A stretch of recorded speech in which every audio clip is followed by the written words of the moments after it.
같이 사도신경으로 신앙 고백하심으로 7월 6일 토요일 아침 예배를 하나님께 드립니다. 나는 전능하신 아버지 하나님, 천지의 창조주를 믿습니다. 나는 그의 유일하신 아들, 우리 주 예수 그리스도를 믿습니다.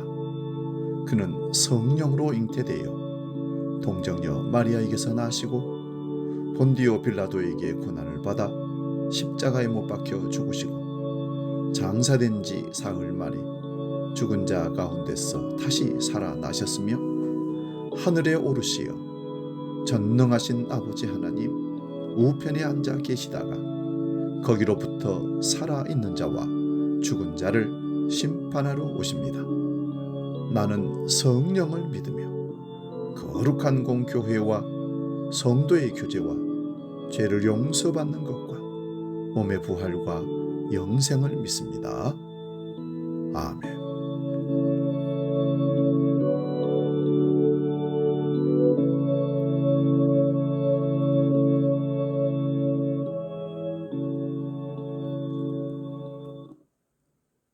찬송가 336장 환난과 핍박 중에도 함께 찬송합니다.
오늘 우리에게 주시는 하나님의 말씀은 신약성경 사도행전 22장 17절에서 24절의 말씀입니다. 신약성경 227면에 있습니다. 이 말씀 봉독할 때에 살아계신 주님의 음성을 들을 수 있기 바랍니다. 사도행전 22장 17절에서 24절 말씀 지금 봉독합니다. 후에 내가 예루살렘으로 돌아와서 성전에서 기도할 때에 황홀한 중에 봄에 주께서 내게 말씀하시되 속히 예루살렘에서 나가라. 그들은 네가 내게 대하여 증언하는 말을 듣지 아니하리라 하시거늘 내가 말하기를 주님 내가 주를 믿는 사람들을 가두고 또 각 해당에서 때리고 또 주의 증인 스데반이 피를 흘릴 때에 내가 곁에 서서 찬송하고 그를 죽이는 사람들의 옷을 지킨 줄 그들도 아나이다. 나더러 또 이르시되 떠나가라. 내가 너를 멀리 이방에게로 보내리라 하셨느니라. 이 말하는 것까지 그들이 듣다가 소리질러 이르되 이러한 자는 세상에서 없애버리자 살려둘 자가 아니라 하여 떠들며 옷을 벗어 던지고 티끌을 공중에 날리니 천부장이 바울을 영내로 데려가라 명하고 그들이 무슨 일로 그에게 대하여 떠드는지 알고자 하여 채찍질하며 신문하라 한대. 아멘. 오늘 봉독한 말씀으로 이런 자는 세상에서 없애버리자 이런 제목으로 말씀 상고하며 은혜 나눕니다. 하나님이 세상을 이처럼 사랑하사 독생자를 주셨다고 말씀하셨습니다. 그러나 선하시고 완전하신 하나님께서 이 세상을 보시기에 이 세상은 매우 혐오스러운 세상이었습니다. 그래서 노아 홍수 심판을 하셨고 소돔과 고모라성을 심판하셨습니다. 이것은 하나님의 심판이시기에 선함입니다. 그런데 이 세상은 불사질러 없애려야 할 세상이라고 사람이 말한다면 이것은 악입니다. 세상에 대한 기대와 희망을 버리고 하나님의 나라를 바라보고 하나님 나라의 법을 마음속에 완성하여 추수 때의 완전한 알곡이 되므로 하나님 나라에 들어가는 그리스도인이 되어야 합니다. 이 세상은 영원하지 않고 인생도 길지 않습니다. 사실 하나님의 심판은 지금도 되고 있습니다. 예수 없는 삶을 살아가는 사람들의 그 악함은 심판이고 그 심판으로 오늘도 지옥으로 들어가는 영혼들이 얼마나 많은지 모릅니다. 오늘 본문은 바울은 자신이 어떻게 예수를 핍박하는 삶에서 예수를 전하는 삶으로 전환되었는지를 말합니다. 다메섹 도상에서 만난 예수님이 자신의 인생을 바꾸어 놓았음을 분명하게 전합니다. 유대인들이 자신이 전하는 복음을 듣지 않을 것임을 말하였을 때 주님은 바울을 이방의 복음을 전하는 자로 부르셨음을 말씀하십니다. 이 말을 듣자 유대인들은 바울을 향하여 그만 듣고 저런 자는 세상에서 없애버리자 살려둘 가치가 없다라고 말합니다. 참으로 끔찍한 집단 폭행입니다. 사단의 도구가 되거나 이념의 도구가 되면 언제나 발생할 수 있는 모습입니다. 종교가 이념이 되면 사람 낚는 어부가 아니라 사람 죽이는 존재가 됩니다.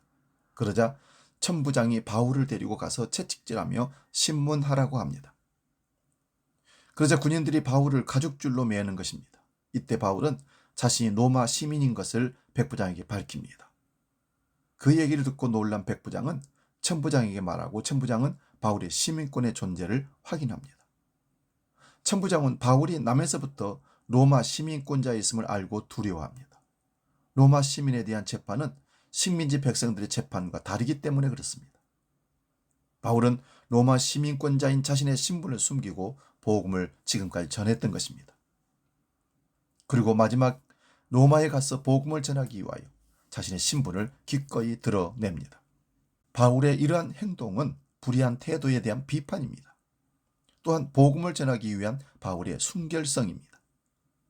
바울은 복음을 전함에 있어서 불의한 태도를 가진 천부장을 향하여 정직한 태도를 요구합니다.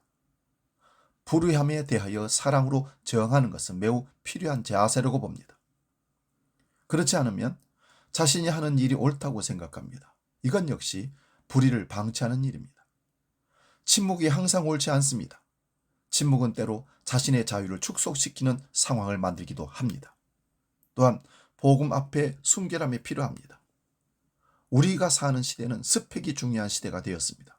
정직하면서 부지런하고 순결한 모습이 인정받는 것보다 그 사람의 스펙을 보고 그 사람을 평가합니다.